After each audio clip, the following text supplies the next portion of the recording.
दुकान पर सफेद गुड़ रखा था। दुर्लभ था। उसे देखकर बार बार उसके मुंह में पानी आ जाता था। आते जाते वह ललचाई नजरों से गुड़ की ओर देखता, फिर मनमसोस कर रह जाता। आखिरकार उसने हिम्मत की और घर जाकर माँ से कहा। माँ बैठी फटे कपड़े सिल रही थी।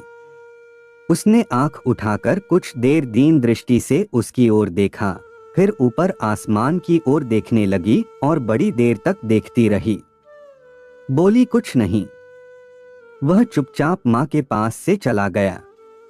जब माँ के पास पैसे नहीं होते तो वह इसी तरह देखती थी। वह यह जानता था। वह बहुत देर गुमसुम बैठा रहा।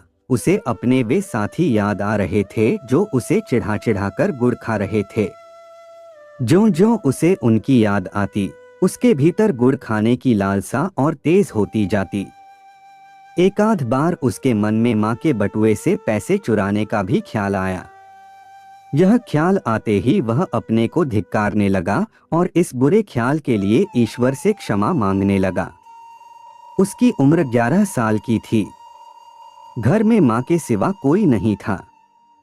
हालांकि माँ कहती थी कि वे अकेले नहीं हैं, उनके साथ ईश्वर है। वह चूंकि माँ का कहना मानता था इसलिए उसकी यह बात भी मान लेता था। लेकिन ईश्वर के होने का उसे पता नहीं चलता था। माँ उसे तरह तरह से ईश्वर के होने का यकीन दिलाती। जब वह बीमार होती, तकलीफ में कराहती तो ईश्वर का नाम लेती और जब अच्छी हो जाती तो ईश्वर को धन्यवाद देती। दोनों घंटों आंख बंद कर बैठते।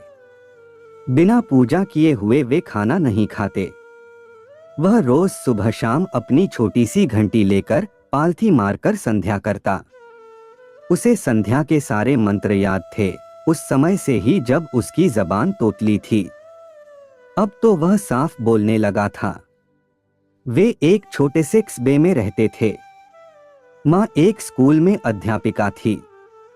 बचपन से ही वह ऐसी कहानियां माँ से सुनता था जिनमें यह बताया जाता था कि ईश्वर अपने भक्तों का कितना ख्याल रखते हैं। और हर बार ऐसी कहानी सुनकर वह ईश्वर का सच्चा भक्त बनने की इच्छा से भर जाता। दूसरे भी उसकी पीठ ठोंकते और कहते, बड़ा शरीफ लड़का है, ईश्वर उसकी मदद करेगा। वह भी जानता था कि ईश्वर उसकी मदद करेगा, लेकिन कभी इसका कोई सबूत उसे नहीं मिला था। उस दिन जब वह सफेद गुड़ खाने के लिए बेचैन था तब उसे ईश्वर याद आया। उसने खुद को धिक्कारा। उसे माँ से पैसे मांगकर माँ को दुखी नहीं करना चाहिए था। ईश्वर किस दिन के लिए है? ईश्वर का ख्याल आते ही वह खुश हो गया। उसके अंदर एक विचित्र सा उत्साह भर आया, क्योंकि वह जानता था कि ईश्वर सबसे अधिक ताकतवर है। वह सब जगह है और सब कुछ कर सकता है। ऐसा कुछ भी नहीं जो वह न कर सके। तो क्या वह थोड़ा सा गुड़ नहीं दिला सकता उसे, जो कि बचपन से ही उसकी पूजा करता आ रहा है और जिसने कभी कोई बुरा काम नहीं किया, कभी चोरी नहीं की, किसी को सताया नहीं। उसने सोचा और इस भाव से भर उठा कि ईश्वर जरूर उसे गुड़ देगा। वह तेजी से उठा और घर के अकेले कोने में पूजा करने बैठ गया। तभी माँ ने आवाज दी, बेटा, पूजा से उठने के बाद बाजार से नमक ले आना। उसे लगा जैसे ईश्वर ने उसकी पुकार सुन ली है, वरना पूजा पर बैठते ही माँ उसे बाजार जाने को क्यों कहती। उसने ध्यान लगाकर पूजा की, फिर पैसे और झोला लेकर बाजार की ओर चल दिया। घर से निकलते ही उसे खेत पार करने पड़ते थे, फिर गांव की गली जो ईंटों की बनी हुई थी, फिर बाजार की ओर चल दिया।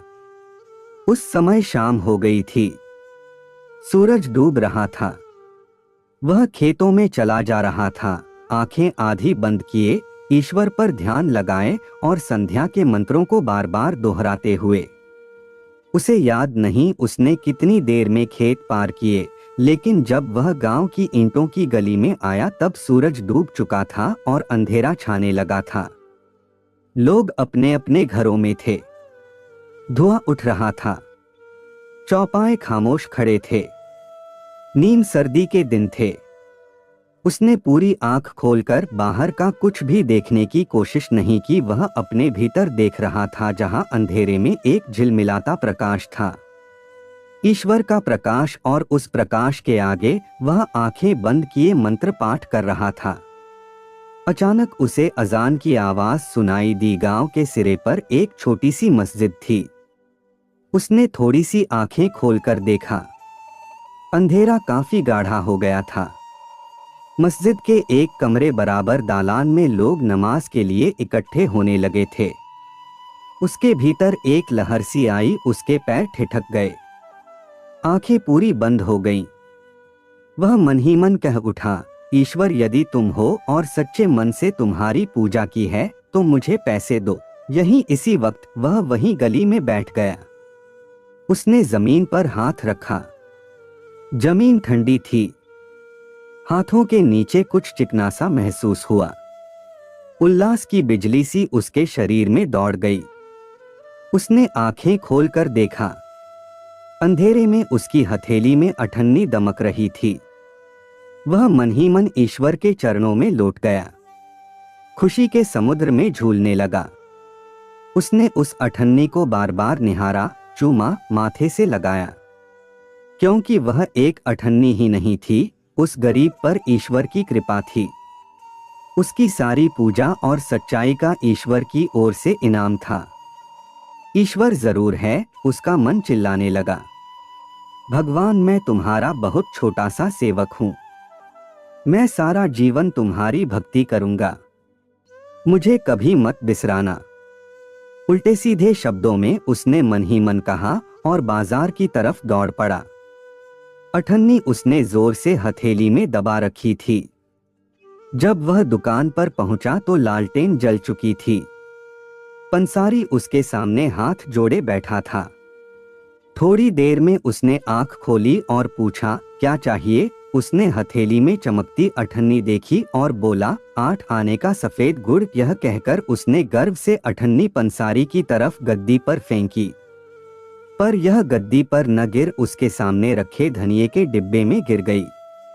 पंसारी ने उसे डिब्बे में टटोला, पर उसमें अठन्नी नहीं मिली।